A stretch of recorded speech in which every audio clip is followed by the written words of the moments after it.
Hello, my name is Fernando Gomez, and I experienced a wonderful phenomena within the last 5 years of my life. I started experiencing a thing called privilege. Now, I'm not just talking about affording a daily cup of coffee at Starbucks or not having to shop at Walmart. I can afford Target now. I'm not even talking about the ability to choose to eat healthy food, or in my case, choosing to eat tacos instead. Nor the privilege of being able to visit a doctor for the very first time in my life. No, the privilege I'm talking about has to do with failure. Now, who else here has failed? All of us, right? We can clearly establish that no one is perfect. That includes those who failed to raise their hands, teenagers, and dare I say it, even mother-in-laws. Now, the following phrase is found everywhere, from self-help books to educational reform to other TED Talks that have focused on the subject. It's okay to fail. You must fail in order to succeed. You must teach your children to fail. What's that Wayne Gretzky quote? You miss 100% of the shots that you don't take. Don't be afraid to fail. That's the motto. Now, who here believes in this edict? Now, that's a wonderful idea to believe in. It's a wonderful lifestyle to have. Without the fear of failure, you can become more creative. You have more freedom to find happiness and ultimately be more successful. You can make a difference in the world without fear. I completely agree with that. You won't find me arguing against that. I'm actually teaching my own daughter that same lifestyle. Now, we established that everyone fails, right? However, being okay with this failure, it's not just a mindset. It's not even a choice that you can make. It is a gift. It is a privilege that unfortunately most people do not have. Being okay with failure means that you get a second chance. Now, second chances are the equivalent of having two lives. Kind of like falling unconscious and regaining a new birth. Now, this may seem like an exaggeration, but let's try to remember the second chances that you have been given. For a tiny part of the audience here, it may be hard for you to remember these second chances at all, because they might have never been in question. You have always had it. These are truly people who have no fear of failure. And there is no shame in this. Absolutely no shame in this. I am happy for you. Now, the vast majority might recall the exact moment when a second chance saved their lives. Where there was a second chance to love, a second chance for happiness, or a second chance at your career or passion. They remember how they failed, how they messed up, and how they almost gave up hope. Didn't it feel like you were drowning in your own failure? And yet something or someone found you. Your outstretched hand found it and pulled you out. Now take a moment. Let's take a moment. Imagine where you would be without that second chance. Scary to think about it, huh? It's almost unimaginable. Now, another section of you, you're remembering that you didn't get that second chance. I might have triggered a regret, a what if moment. This is the part of the audience that sees second chances as a luxury, not as a given, not as a guarantee, just a luxury. Now, these motivational speakers who push that it's okay to fail mantra assume that second chances are always given, always guaranteed. If someone is not successful, it's because you were afraid to fail. You played it safe. You are the reason you failed, right? You were not determined enough. The entire world is out there. The American dream is out there for you to take. But second chances are not a given. Only a certain type of people get these second chances, and it often depends on the color of your skin, your income, or your gender. Some people are privileged to have that magical combination that gives you second chances, and some do not. As I indicated at the start, I'm just stepping my toes into the pool that contains this privilege. I was born in El Segundo Barrio, the poorest neighborhood in El Paso, Texas, the son of Mexican immigrants who were illiterate, had no education at all. They were minimum wage factory workers all their life. So right off the bat, I swung and missed with race, and I swung and missed with income. So they were tired all the time and fought consistently. They weren't happy. They weren't happy together. And as I grew up, I learned that this, my own household and some of my childhood, was a failure. And it scared the shit out of me. My parents didn't get a second chance to be who they wanted to be. They were too busy surviving. They couldn't go back to school for an education and possibly attend night school. They needed to take care of their family. They needed to take care of me. They were working multiple jobs, and they still couldn't improve their income situation. They were stuck in their situation. They were new to this country. They knew no one's gonna give them a second chance. Their only second chance was to give birth to a next generation. Te sacan de pobre. That was a prayer most heard in the poor communities. The hope that one of your children would be lucky enough to take the parents, the family, out of poverty. I was the youngest of four.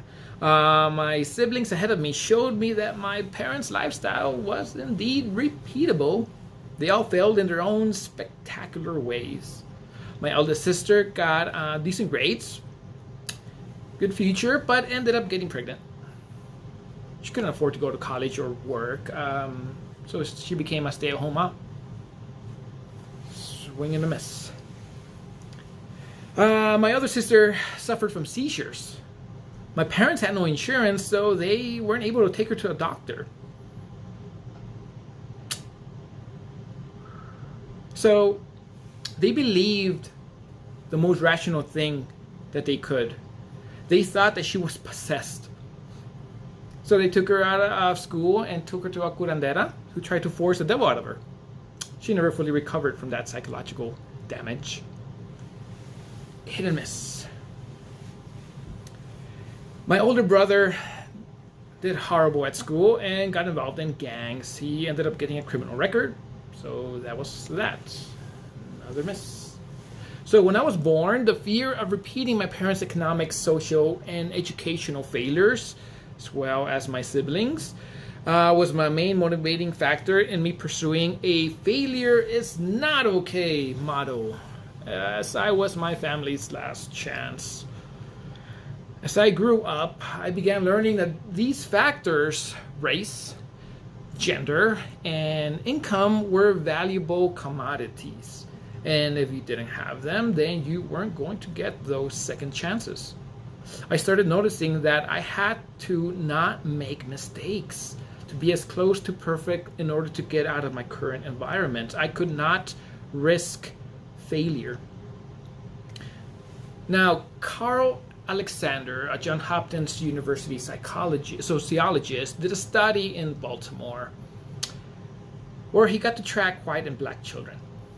This is what he found.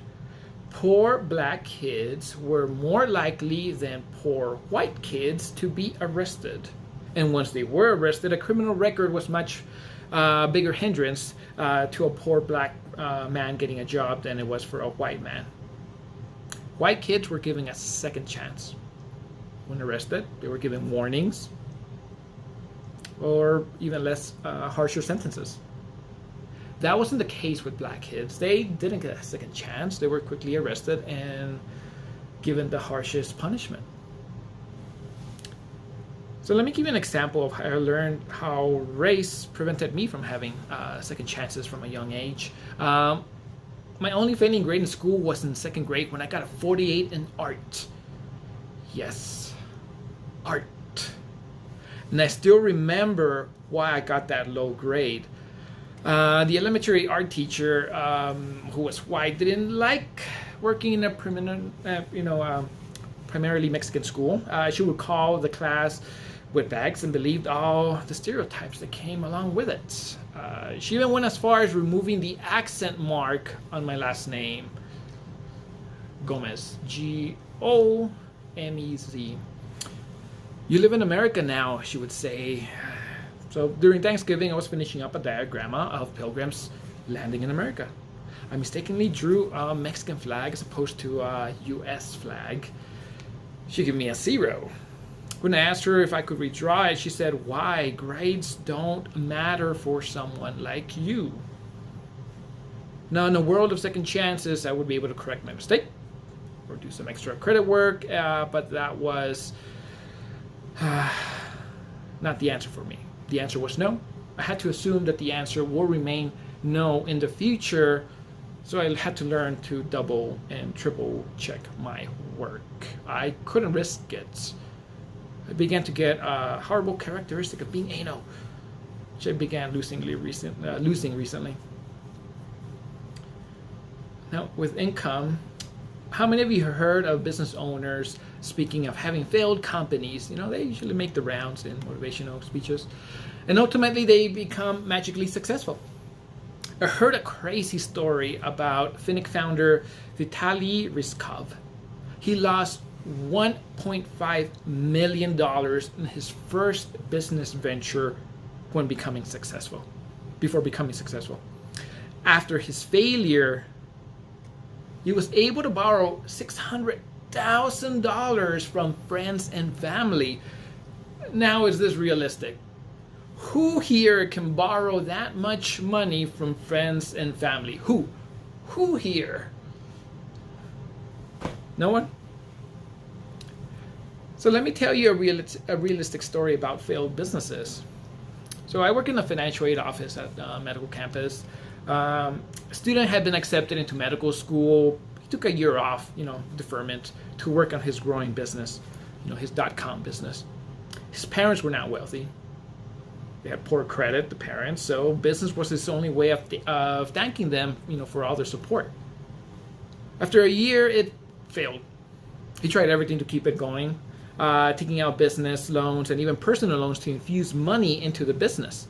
But nothing worked, so he had to file bankruptcy. However, we had his education to fall back, right? Second chance, right? And I met with him to make sure his financial aid was in order, before he started.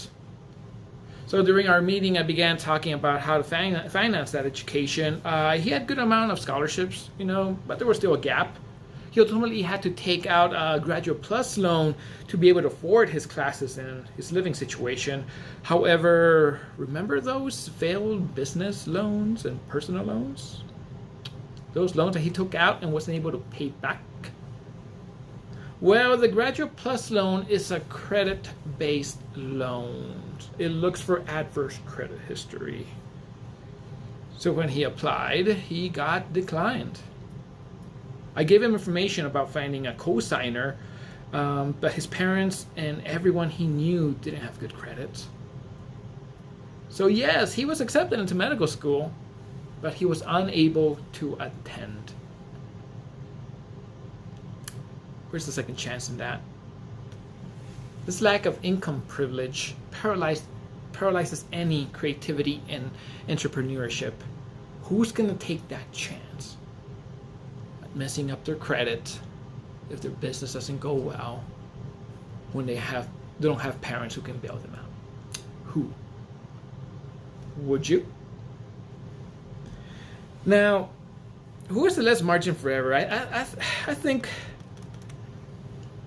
just by my own experience and what I've noticed, I think it's women. If you recall, I mentioned my parents weren't happy. It was just my mother who wasn't. Do you think she had the ability to leave? The privilege to get a divorce? No, really, divorce is a privilege. Those of you who have experienced the divorce process will agree with that. The privilege to get an exit means that you can live on your own. After it's done, you can raise your family on your own. You have the support group to handle your mental well-being. You have the privilege to be happy without being judged. Well, my mother had none of that. She couldn't admit to that failed marriage. Most women can't. A section of women have to live in abusive situations because they can't afford to move out. They can't afford to leave.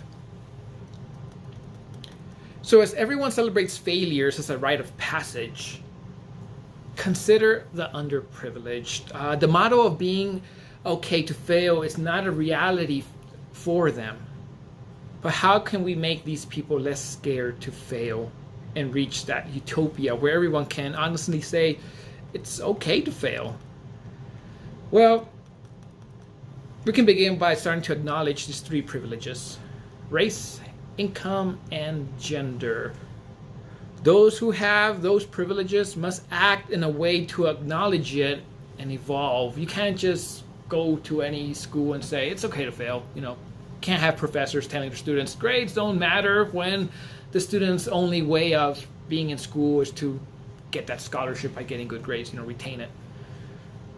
So we must first acknowledge it. A great example is the College Board, the people who do the SATs.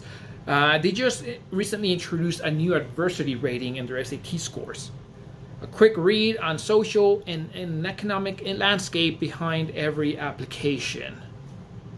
So this is a great first step that can allow students to be more creative in their educations. Try out that computer engineering class, that STEM class in which they might fail and lower their GPA. But how can you help? So I began to gain more privilege myself these last couple of years. My initial impetus for action changed from one of survival, just having to survive, to having the ability to help. Help people, help organizations. Talk to your congressman. College Board couldn't include race in their score, in their adversary score, because Supreme Court's having to decide whether affirmative action is something that's allowable or not. Give other people a second chance. When you're in a position of power, of privilege, give other people a second chance. Value what they have. Value what they've been going through. Don't lose sight of your own privilege and use it not as a tool to oppress, but to help others rise.